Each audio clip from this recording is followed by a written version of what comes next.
I know what you're thinking. Grave robber gets what's coming to him. Big surprise. And maybe you're right. I never pretended to be a saint.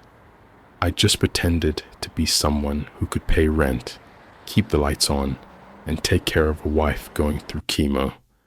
You can call me lazy, call me morally bankrupt, but at least let me explain the rules I used to live by.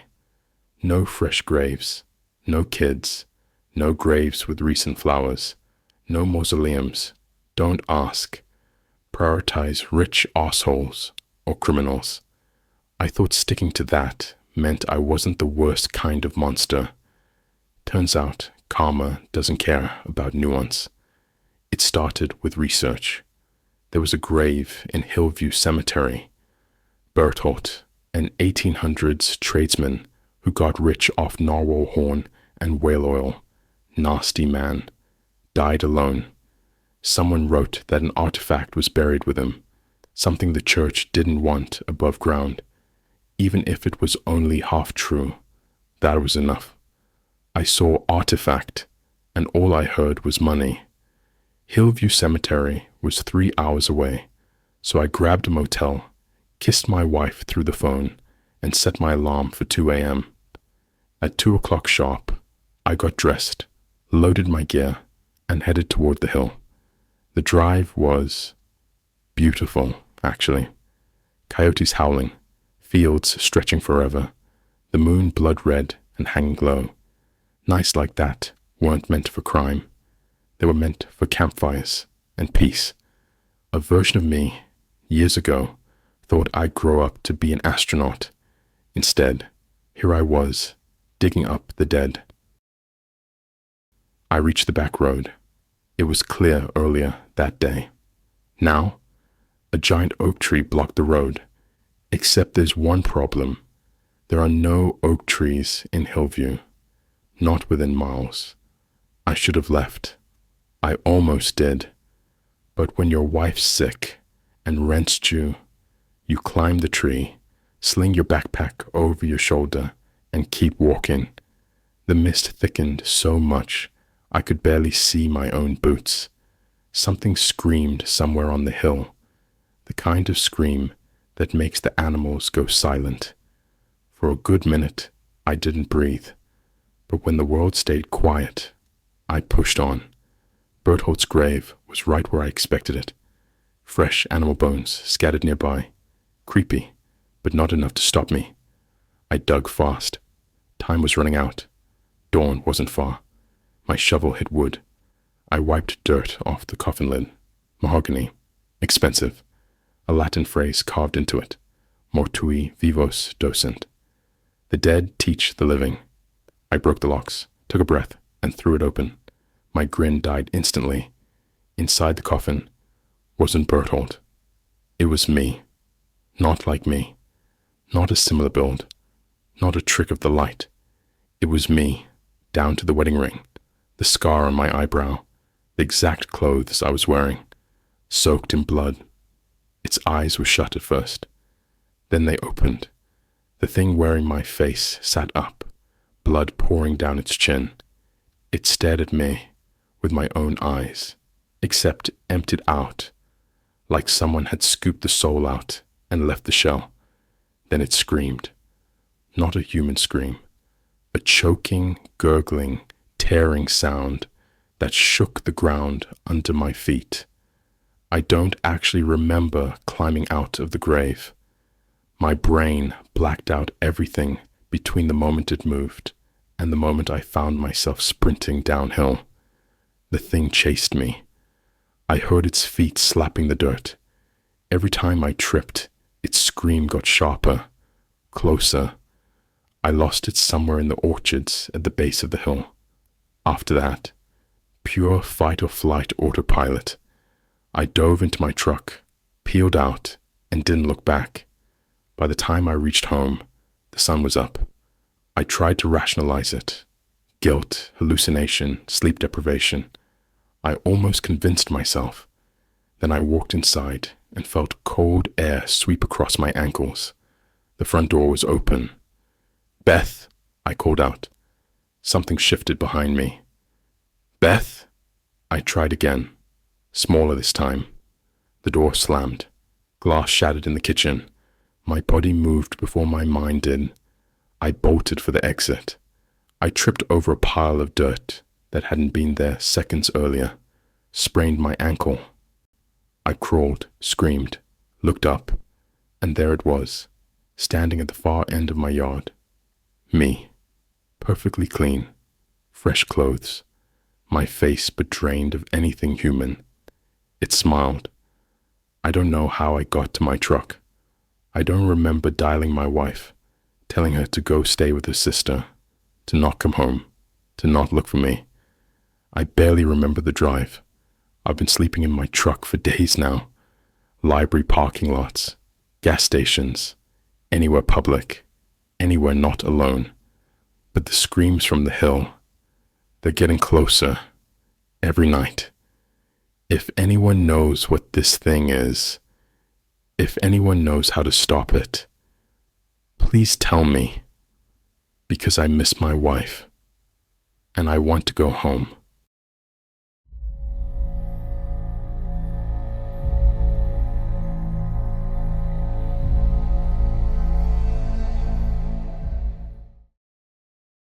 I started a new job last week, night caretaker at the municipal graveyard. Not exactly the career path I imagined, but the pay was good enough that I didn't ask too many questions. They called it graveyard management, which I assumed meant cleaning walkways and locking gates. The HR lady avoided eye contact the entire interview, but honestly, that's pretty normal for HR, so I let it slide. They gave me a packet of instructions, thick, yellowed pages that smelled like dust and mildew. A few rules stood out immediately. Rule 1, count the graves at 10 p.m. There must be 217. If the number is higher, stay calm. If the number is lower, do not panic. Running will not help. Rule 2, if something underground knocks, do not knock back, ever. Rule 3, only acknowledge employees with shadows. If they don't have one, they're not assigned to you. I thought it was some theatrical workplace hazing. Turns out it wasn't. At 10 p.m. sharp, I started counting the headstones with a flashlight that flickered just enough to annoy me. 217. Perfect. Then the ground moved. Not like an earthquake. More like someone adjusting their position beneath a blanket. The soil shifted in slow, deliberate waves. Before I had time to convince myself, it was animals. A hand broke through the dirt. Then another, and another. Corpses, or whatever you'd call them, pulled themselves out like workers clocking in. Their movements were jerky, but purposeful, like muscles remembering a job long forgotten. Their faces were half gone, but their eyes were aware. My instructions didn't say anything about them waking up, just to greet staff if approached. I didn't exactly feel like socializing, but one of them spotted me. Tall, skeletal frame, suit rotted to strings. He tilted his head and rasped, "Boss!" The voice sounded like sand scraping metal. Every instinct in me screamed to run, but my legs didn't listen. I'm not your boss," I said. The corpse looked back at the others, dozens of them, then turned to me again. "Ta-sks," it asked. "We begin. Now." I frantically flipped through the instruction packet, praying for some section titled, "What to do when the dead expect orders." No luck. So I made the worst possible decision. I improvised. Sweep the walkway?" I said. The corpse straightened, nodded once, and limped away. Another approached, then another. Clean the moss off the angel statue? Realign the crooked headstones? Check the lanterns?" They moved with slow determination, like an ancient workforce awakening from a century-long union break. And honestly, watching the dead scrub marble with broken fingers was weirdly hypnotic. Then my hand burned. The instruction sheet felt like it had fused to my skin. A flash pulsed through my palm, and something seared into me. A symbol shaped like a skull ringed by 5 tiny runes. The pain disappeared instantly, but the mark stayed. When I looked up, the tall corpse was standing right in front of me, and it spoke clearly. "Boss," it said, voice no longer broken. "The team is ready for more tasks." My mouth went dry. Your voice. "The bond is complete," it said simply. Like that explained anything. I looked out across the cemetery. 50 or so undead workers stood perfectly still, waiting, patient, unblinking. I tried to find words, any words. "What? Exactly. Are you all expecting from me?" "You accepted the mark," the corpse said.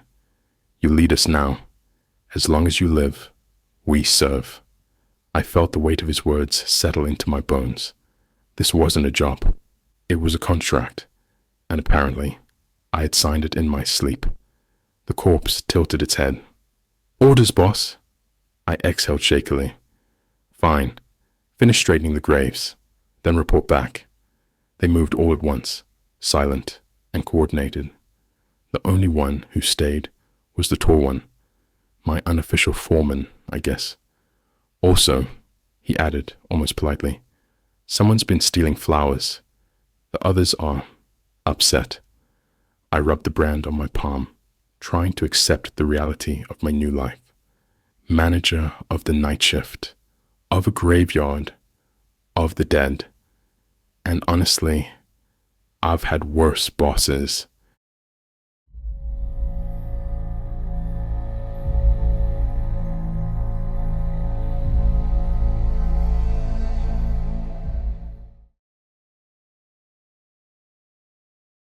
For obvious legal reasons, I'm changing the names of everyone involved. If you know where this took place, do yourself a favor and don't go looking for it. The cops there don't play around. And trust me, running from something supernatural through a swamp is somehow less scary than getting arrested in that county. Anyway, here's how it went down. I grew up hearing stories about the cemetery, supposedly 200 years old, abandoned, overgrown, and now swallowed by a forest preserve, like the earth was trying to hide it. The older kids talked about it constantly. Phantom houses, ghost lights, a woman in white wandering around crying for her stillborn child. Oh, and Al Capone allegedly used the swamp next to it as a body dump. You know, normal childhood folklore. So naturally, my brother Paul and I decided to check it out. We brought our friends Mike and Jackie because nothing says good life decisions like dragging people you care about into a haunted forest in the dark. We ditched our bikes by the service road and headed in. The first thing you notice is how the trees seem to lean in, like they're listening. The road was only wide enough for a single car, but the canopy above twisted so tight that it looked like a tunnel that hated us. We didn't have flashlights because we were geniuses, just Paul's cheap lighter. And of course, it was a new moon. So the darkness wasn't just dark, it felt heavy, like it pressed against you when you walked. At first we were talking, laughing, pretending to be brave. Then we all noticed Mike. He'd gone dead silent, staring straight ahead like he was tracking something only he could see. We followed his gaze. About 300 yards ahead, between the trees, something was moving. No shape, no outline I could really describe, just a shifting mass of darkness that somehow stayed the exact same distance from us, no matter how far we walked. My brain tried to explain it. Fog, shadow, bear. but it didn't feel like any of those. After a minute of staring at this thing, I whispered to Paul, "I'm gonna sprint at it. You guys stay here." Why did they agree? Good question. Maybe peer pressure, maybe stupidity, probably both. I took off full speed down that road, straight at whatever it was. As soon as I started running, it vanished, just blinked out. But my adrenaline was having none of that, so I kept running until I hit the spot where it had been. A chill went through me when I realized where I was. On my left, a break in the trees letting in just enough starlight to see. In front of me, an old wrought iron gate, the entrance to the cemetery. The others caught up, and we squeezed through a loose chain that kept the gate mostly closed. Inside, the place was wrecked. Headstones toppled, trees fallen, sunken graves where the coffins had collapsed underground. A mausoleum rotting away in the corner like it wanted to crumble just to get the suffering over with. We walked around for maybe 10 minutes, whispering, pretending we weren't terrified. Then we heard it. A sound. A deep, heavy thump from the far side of the cemetery. We froze. Then, like the idiots we were, we went to investigate. We saw nothing, just trees swaying in the wind and... Hold up. Wind? There was no moon tonight. So why was there light? That's when we saw it. Not moonlight. A figure. 8 feet tall. Bluish glow. Gliding silently across the cemetery like it didn't need the ground at all. Every so often it stopped. We'd hear that thump. Then it moved again. It didn't notice us. Or maybe it didn't care. Curiosity overpowered survival instincts, so I crept a little closer, close enough to see what it was doing. It wasn't hitting the ground. It was lifting headstones, 500-pound slabs of granite, and throwing them like they were paper plates. We watched it work for 10 minutes, just going about its, whatever this was, duty, rage, exercise routine, and then, just like before, it vanished, right when we heard something else. Voices, not ghost voices, human voices, then the static, then the crackle. It hit all of us at once. Police radios. Mike and Jackie bolted for the back fence. Paul scrambled through the gate. I was about to follow when I saw it again, the blue phantom standing in the far corner of the cemetery. I don't know why I did this, but I grabbed Paul and dragged him toward our friends instead. We ran to the far side, toward the phantom. It vanished again, but this time it left something behind. A tear in the chain link fence, just wide enough for 2 people. On the other side, swamp. But swamp meant trees. Trees meant cover. Cover meant not getting arrested. We slipped through, slogged through mud and roots, and stumbled back to the main road. By the time we reached our bikes, the cops were already at the cemetery gate. I went back there a few times before the site was fenced off and marked as federally protected land. Never saw the phantom again. Never heard the thump. Never felt that presence watching us from the trees. But every now and then, when I think about that night, I get this creeping feeling that it was never trying to scare us. It was helping us.